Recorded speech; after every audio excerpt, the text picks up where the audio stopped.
ever have to clarify a stance on this show, I want it to be known that that's my fault. It's not your fault for not getting it. It's my fault for not, making it clear the first time. We're going to talk about George Pickens today, and I'm going to try to make it as clear as I possibly can. Good morning to you. Good. Wednesday morning, I'm Dejan Kovacevic of DK Pittsburgh Sports. This is Daily Shot of Steelers. It comes your way bright and early every weekday. If you're into hockey and or baseball, I also offer daily shots of Penguins and Pirates in the same place that you found this. I'm a Pickens guy. I don't doubt Pickens' ability. I don't doubt the core of his character. I can't state those three things any more plainly than I just did. There'd be no reason for me to have to clarify those things if they would just be accepted on their face.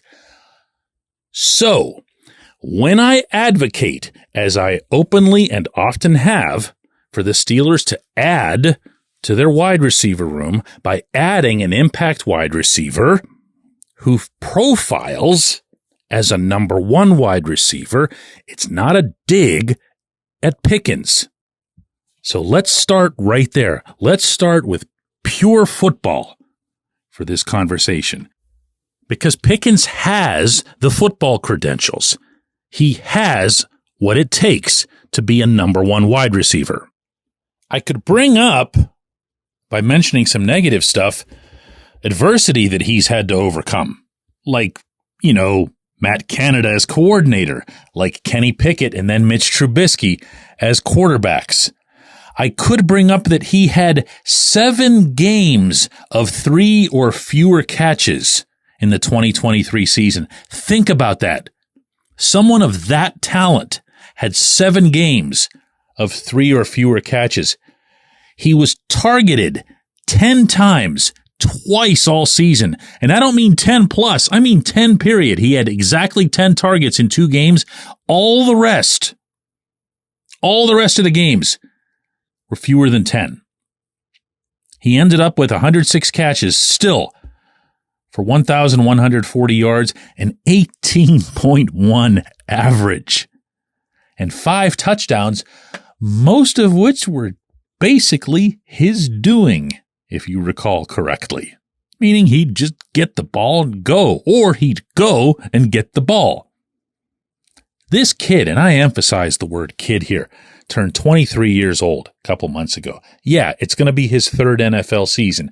Yeah, there's a level of maturation that's expected, especially from year 1 to year 2, according to Mike Tomlin and a lot of people throughout the league. Well, guess what? He showed that. To me, he showed that. Now, he happened to show it in conjunction with the Steelers' offense around him getting better. You can say about that whatever you want. But what I know from talking to people really close to him in that offense this past season was that when Pickens saw that he had a real quarterback and that the plays were being put together by real coordinators, all of a sudden, right or wrong, his commitment level to his route running, to his blocking, to his everything went through the roof.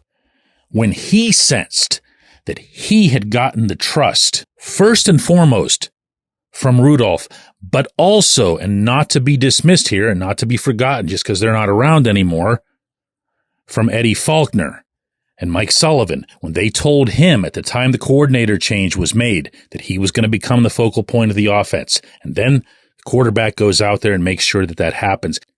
And Rudolph begins throwing to Pickens in situations that Canada hadn't even conceived of. You know exactly what I'm talking about in your mind's eye. You can remember short yardage, quick slants, whatever it took, get the ball into his hands. They did that. They did that right away, and it turned into immediately, first 2 games with Rudolph at quarterback, Pickens stepped up. I'm not laying this on. This isn't another one of my, Mason was awesome things. Okay. This is about how Pickens responded to that. Pickens had 195 receiving yards and then 131 the next week. The following week, in what might have been his most impressive show of maturation, he had 0 catches on 0 targets in Baltimore. Now, again, if you're going to remember this accurately, the weather there was unbelievably bad. Not at all conducive to throwing, so the Steelers had made a commitment. They had discussed it before the game with Pickens. We're going to run. We need you to take 2 guys with you because there's no way John Harbaugh, after those last 2 weeks, is going to leave you without double coverage. Sure enough, Harbaugh takes the bait, has 2 guys on George all day. Najee Harris, Jalen Warren run. Steelers get it done. Steelers get into the playoffs. Everyone in that room, and I was in there, hailing Pickens for how he handled himself, for how he blocked, for how he committed himself to winning. And there's George afterward with a big smile on his face. That's maturation. That's a number 1 wide receiver. So what do I mean when I say, well, go get a Brandon Ayuk and whatever? It's not doubting George. It's doubting the overall depth of the room. And it's doubting, and I think this is fair, whether or not you have someone to fill the Deontay Johnson role. That doesn't mean you want somebody as good as Deontay and whatever, because that starts bringing up the Deontay debate again. It's that role. It's a possession-type wide receiver. It's a guy you can count on 3rd down. Could that be Pat Freiermuth? Yes, I've said that. Would I love it if there was another option in that category? Yes. So keep all of these things separate and let's keep it all clear. When we come back, J1Q. This segment of Daily Shot is brought to you by our good friends at Mike's Beer Bar. They're located on Federal Street, directly across from PNC Park. Mike has more than 500 beers on tap, including from more than 50 local breweries. Stop in and say hello. Tell Mike we sent you. Mike's Beer Bar.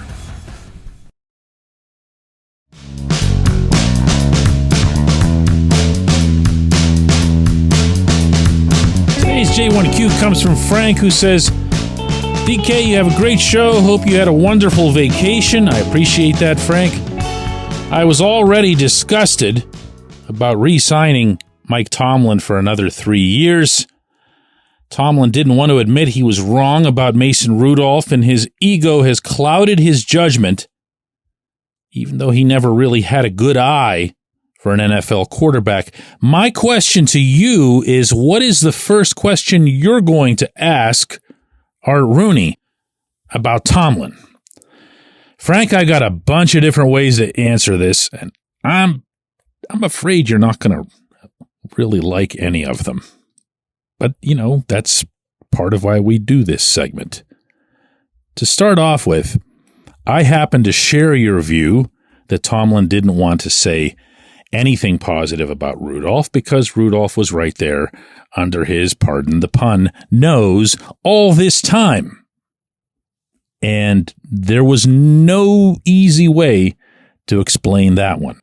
The second thing I have to say is that Tomlin never needed to have a good eye for the quarterback since he had Ben Roethlisberger all this time.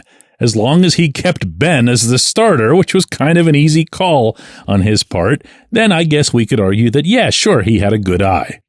The next thing I have to say to you is that in the one and only interview session that Rooney does each year in January, I was there in the room with him, and I asked him a question about the handling of Rudolph, about whether he felt his coaching staff had or hadn't realized what they had right under their collective nose.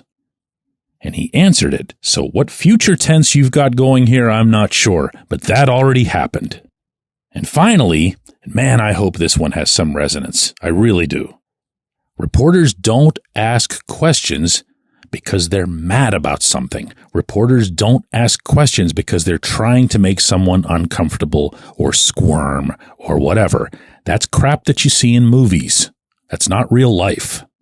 The questions are asked because they're pertinent to the coverage. They're pertinent to whatever content it is that we're producing, whether it's written or spoken.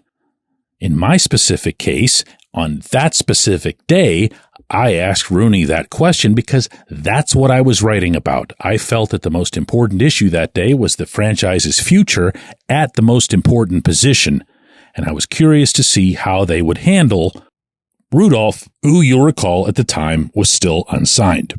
And last but most definitely not least, stop looking to reporters to vent your own anger. That isn't how this works. I'm not here to represent anybody. No reporter should be representing anybody other than themselves and their employer and the kind of questions that one or the other of those would want to have answered.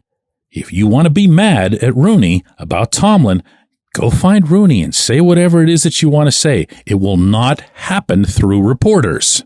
I apologize to those of you who've heard this screed from me before. I've been accused of, like, why do you say it like that? Or why are you talking down to it? It's not. There are things about other people's jobs, most things about most other people's jobs that I don't know the first thing about. Well, there are also a lot of things about journalism that most people who aren't in journalism don't understand. So every once in a while, I'll offer up one of these. The Steelers, as an organization, from top to bottom, are available and accessible at all kinds of events everywhere. If you have something that you really, really, really, really want to say to any of them, including Mr. Rooney, that's available to you. Also, and pertinent, let me know how it goes, huh? We'll have a whole episode on it. I appreciate the question. I actually do. I appreciate the chance to bring that up. I appreciate everybody listening to Daily Shot of Steelers, and we're going to do another one of these tomorrow.